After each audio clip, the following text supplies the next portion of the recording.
Hello viewers, in this video we will talk about data types for ND arrays और operations को देखेंगे कि ND array पे कौन कौन से ऑपरेशंस परफॉर्म हो सकते हैं।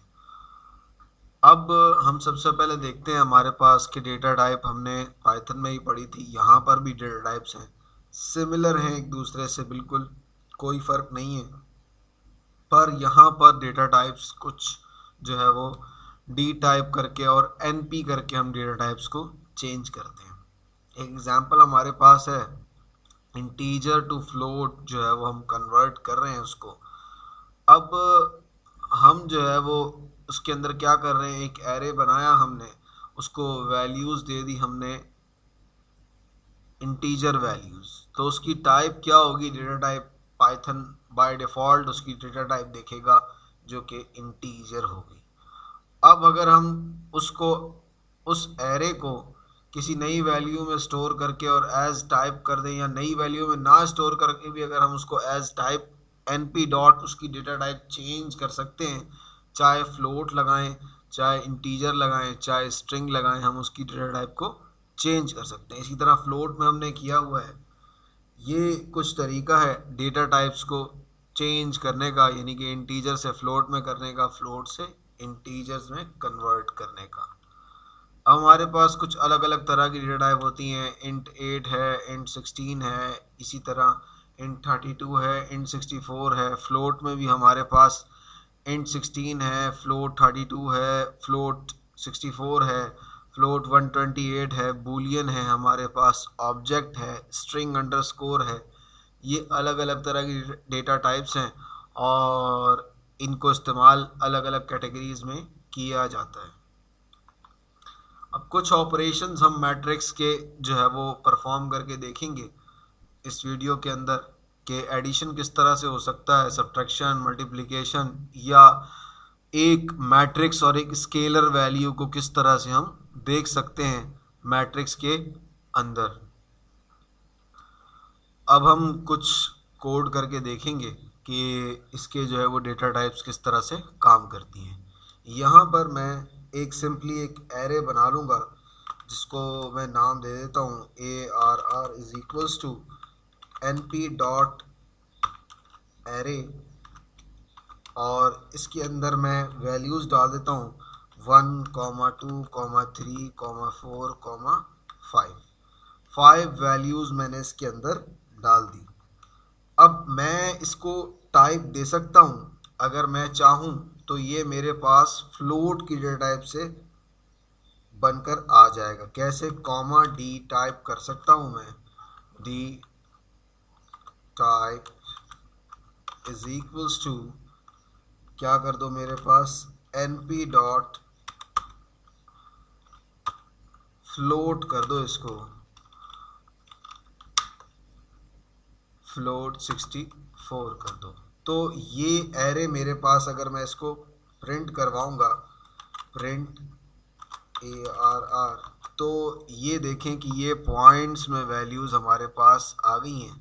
तो ये फ्लोटिंग वैल्यूज़ हमारे पास ऑटोमेटिकली इसने फ्लोट में ले लिया, जबकि वो मैं इंटीजर में दे रहा था वैल्यूज़, पर हमने इसकी डेटा टाइप चेंज कर दी।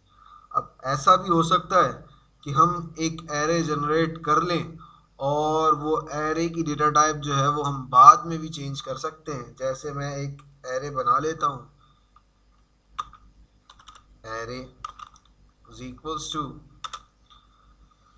अब अगर मैं एक एरे बना रहा हूँ एन पी डॉट एरे, अब इसमें क्या करूँगा मैं, यहाँ पे मैं जो है वो वैल्यूज़ दे देता हूँ 1, 2, 6, 9, 5, 4। कुछ वैल्यूज़ मैंने स्टोर करवा ली। यहाँ पर मैं इस एरे को मैं बना चुका हूँ, ये इसको मैं एरे डी कह देता हूँ, या कुछ भी वैल्यू सेव करा सकते हैं हम इसके अंदर। इसको मैंने एरे डी का नाम दे दिया। अब एरे अंडरस्कोर डी जो है वो हमारे पास क्या करेगा, अब इसकी डेटा टाइप चेंज कर सकता हूँ मैं। इसके भी कुछ तरीके हैं। ये मेरे पास इंटीजर की फॉर्म में है।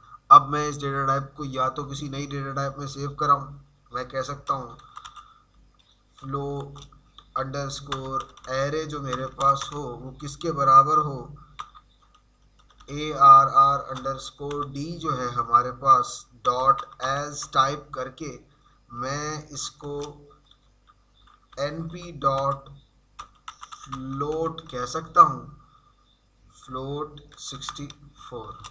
अब ये जो है वो दूसरे एरे में सेव हो गया मेरे पास, पर हमारा जो एरे था वो एज इट इज़ रहेगा।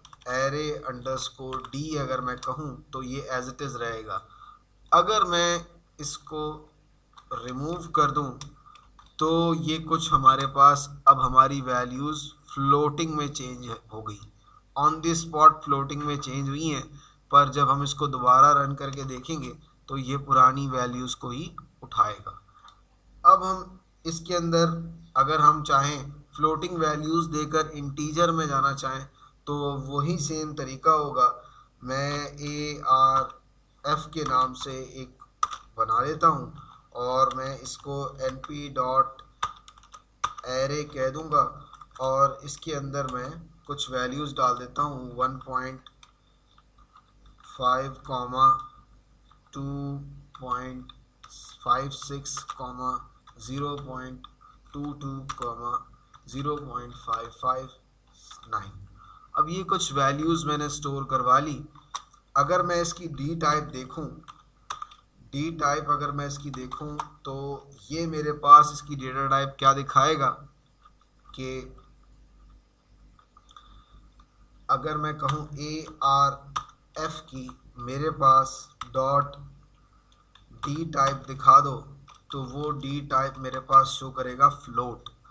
अब अगर मैं चेंज करना चाहता हूं तो मैं क्या करूंगा, ARF डॉट एज टाइप करके मैं इसको दे दूंगा NP डॉट इंटीजर इंट 64 या 32 जो भी आपको देना हो बिट साइज़ वो आप दे सकते हैं।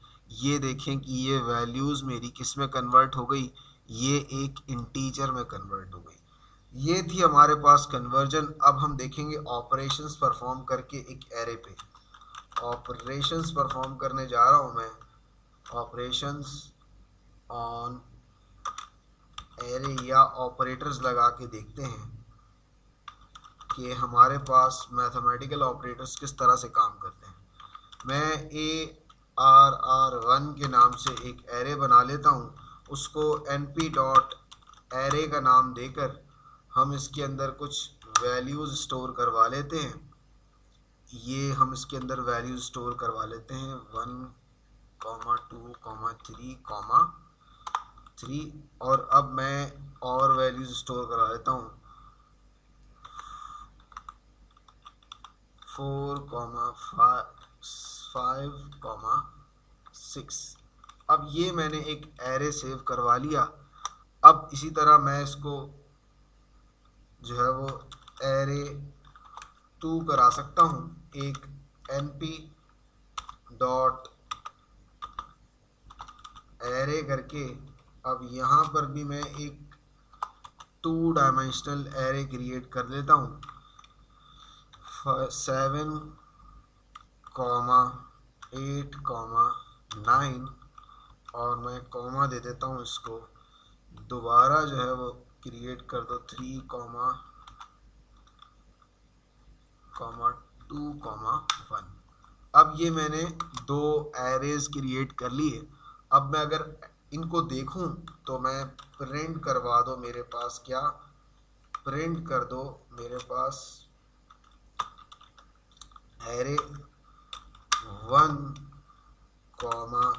एरे 2 को प्रिंट करवा दो तो ये मेरे पास एरेज कुछ इस तरह से आ जाएंगे कि ये मेरा पहला एरे है और ये मेरा दूसरा एरे है। अगर मैं इसको इस तरह से प्रिंट करवाऊँ तो ये ज़्यादा बेटर लगेगा।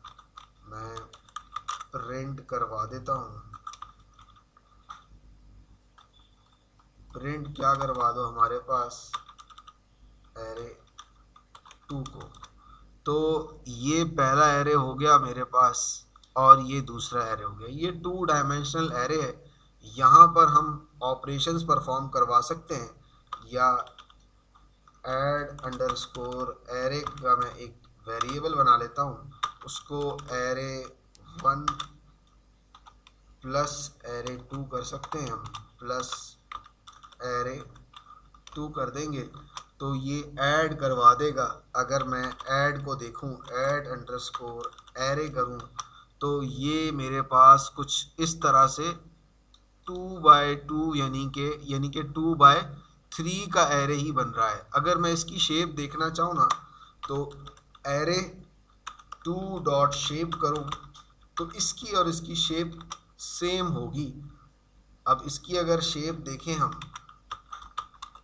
तो इसकी और इसकी शेप सेम होगी। अब हम इसी तरह सबट्रैक्ट करवा के देख लेते हैं। Subtract underscore array is equals to array 1 minus array 2। तो अब हमारे पास सबट्रैक्ट होकर आ जाएगा। जब हम सबट्रैक्शन देखेंगे तो -6 -6 -6 1,3,5 का एक मैट्रिक्स बन चुका है हमारे पास। अब इसी तरह मल्टीप्लिकेशन हो सकती है। Underscore array is equals to array 1 multiply by array 2। अब हमारे पास मल्टीप्लिकेशन हो चुकी है। तो मल्टीप्लिकेशन के अंदर हमारे पास क्या होता है, रॉ मल्टीप्लाई बाय कॉलम होता है। तो यहाँ अगर हम एक सेल इंसर्ट करवा लें तो यहाँ पर हम देख सकते हैं कि हमारे पास प्रिंट अंडरस्कोर एरे 1 और हम अगर इसके साथ दोबारा प्रिंट लिख के प्रिंट करके हम कुछ भी प्रिंट कराते हैं। यहाँ पर मैं स्पेस दे देता हूँ और यहाँ एक और प्रिंट करवा देता हूँ, प्रिंट एरे 2। तो ये 2 मैट्रिक्स थे। तो हमारी ये जो रॉ है वो इसके साथ मल्टीप्लाई होगी, कॉलम के साथ हमारे मल्टीप्लाई होगी। तो ये हमारे पास इसने मल्टीप्लिकेशन परफॉर्म करके दे दी।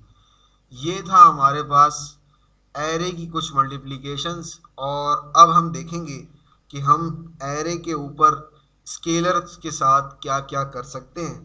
तो मैं अगर एरे 5 का नाम दूं और 1 डिवाइड बाय एरे 1 कर दूं, तो ये मेरे पास एरे जो 5 होगा वो कुछ इस तरह से आ जाएगा और 1 से डिवीज़न होकर आ जाएगा। अगर मैं चाहूँ तो इस एरे के ऊपर पावर भी लगा सकता हूँ। मैं कह सकता हूँ कि एरे 5 जो है वो मेरे पास क्या हो जाए, एरे 5 के बराबर हो जाए और इसके साथ पावर हो जाए 0.5 की। तो एरे 5 जो मेरे पास होगा वो कुछ इस तरह से रिज़ल्ट दे देगा। ये थे हमारे पास ऑपरेशंस और डेटा टाइप्स को हमने देखा कि एरे के अंदर डेटा टाइप्स और ऑपरेशंस किस तरह से परफॉर्म होते हैं। Thank you so much for watching this video.